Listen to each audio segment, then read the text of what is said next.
Afternoon guys, nandito tayo sa Greenwoods Executive Village, Pasig City. Kaya po sa mga naghahanap ng property for Metro Manila, ito na po yata yung property na hinahanap po ninyo. Kasi po 40,000 per square meters lamang po itong property na ito. This is 151 square meters. Okay? Yung Greenwoods Executive Village is a development of Santa Lucia Land. So, nasa boundary po ito ng Pasig City, Cainta, Taytay. But this one is Pasig City address. And nagtanong na po ako sa mga neighborhoods dito. Wala po, hindi po bahain nitong area na ito. Okay, so ito ngayon yung area. Alright, ang payment terms natin dito po ay spot cash.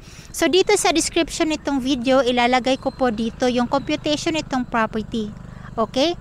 And dahil po spot cash payment po ito, sa mga gustong malaman kung pwede ba ito bank financing, hindi po pwede.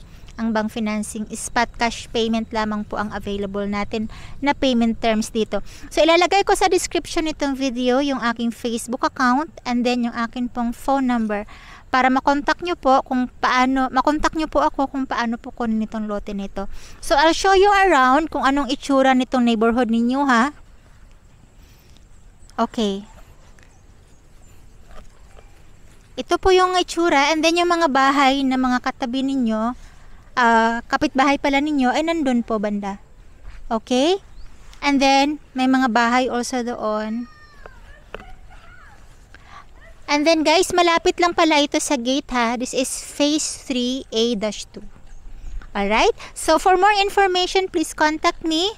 Okay, and guys, I have 15 lots na binibenta dito sa my Greenwoods. So, para po ma-appreciate ninyo at makita ninyo yung mga other properties na hawak ko doon, check nyo na lamang po yung ibang videos na in-upload ko po dito sa YouTube. Salamat po ng marami.